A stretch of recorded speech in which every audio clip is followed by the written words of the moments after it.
दीवार पर टंगी सास। पंजाबी में कहावत है, सास चंगी होवे या ते दीवार ते टंगी होवे। संगीता की शादी भी एक ऐसे ही घर में होती है जहां उसकी सास दीवार पर टंगी होती है। ससुर और पति शादी के पहले दिन उसे सास के फोटो के सामने ले जाते हैं, जहां ससुर जी कहते हैं, बेटा बेटा संगीता, ये तुम्हारी सास थी, बहुत नेक और भली, लेकिन थोड़ी गुस्सैल थी। गुस्सा आने पर सब तहस नहस कर देती थी, पर अब ये इस दुनिया में नहीं है। हाँ संगीता, माँ होती तो तुम इनकी कोई बात टाल नहीं सकती थी, वरना तो माँ घर में भूचाल ले आती। संगीता मन में खुश होती है कि अच्छा है कि ऐसी औरत अब इस घर में नहीं है, लेकिन दिखावे के लिए वो जैसे ही सास की फोटो के सामने हाथ जोड़कर खड़ी होती है, ये क्या? सास उसे देखकर मुस्कुराने लगी। संगीता आंखों को मलकर एक बार फिर से देखती है, लेकिन फिर सास के चेहरे का भाव, भंगिमा यानी एक्सप्रेशन बिल्कुल बदले होते हैं। वो अपने पति और ससुर को कहती है, माँ की तस्वीर तो स्माइल कर रही है। ना ना बेटी, ये कैसे संभव है? जरूर तुम्हें कोई गलती हुई होगी, ऐसा कैसे हो सकता है? लगता है तुम शादी की सारी फॉर्मेलिटी करते करते थक गई हो, तुम्हें आराम की जरूरत है संगीता। खैर, सारे संगीता की बात को इग्नोर कर कमरे में चले जाते हैं। वैसे सास की फोटो पर एक्सप्रेशन एक के बाद एक बदलते ही रहते हैं। सुबह होती है, पति और ससुर को काम पर भेजकर संगीता कमरे की सफाई करने में लग जाती है कि तभी उसे आवाज आती है, टेबल ठीक से साफ करो। ऐसे भी कोई टेबल साफ करता है? इससे अच्छा तो ये गंदा ही था। किसी औरत की आवाज सुन संगीता दंग रह जाती है और सोचने लगती है कि आवाज कहाँ से आई।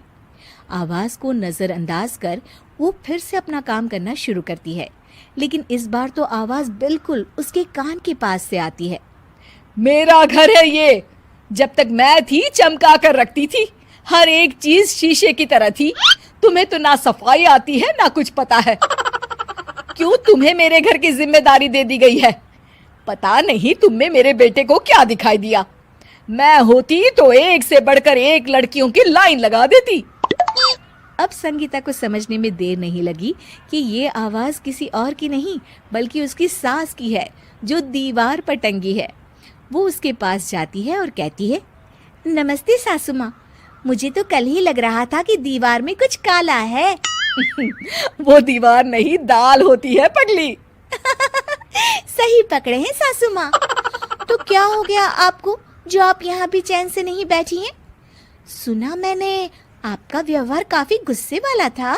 चुप रह तू, ज्यादा बकर बकर ना कर। घर का काम करना तो आता नहीं, आई है मुझसे बहस करने। हाँ देखिए सासू माँ, मैं आपसे साफ साफ कह देती हूँ, मुझसे पंगा लेने की कोशिश मत करिएगा। तभी पीछे से संगीता का पति आता है। अरे संगीता, किससे बात कर रही हो? कौन है वहाँ? संगीता की सास की फोटो फिर से पहले जैसी हो जाती है। आपकी माँ से कह रही थी कि मुझे काम करना आता। अरे संगीता, माना सास के ताने हर बहू को अच्छे लगते हैं, लेकिन यहाँ तो माँ है ही नहीं, तुम तो फोटो से ही। तुम भी लाजवाब हो संगीता। किसी को विश्वास नहीं होता कि संगीता अपनी मरी हुई सास की फोटो से बात करती है।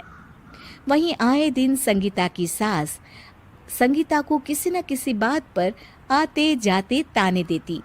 संगीता को भी अब सास के तानों और उनसे बात करने की आदत हो गई।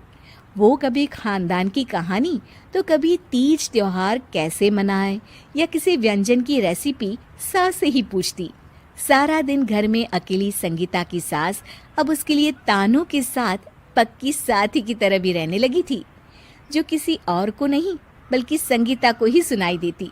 तो देखा आपने, सास बहू का रिश्ता हर रिश्ते से ऊपर होता है, फिर चाहे वो खट्टा हो या मीठा।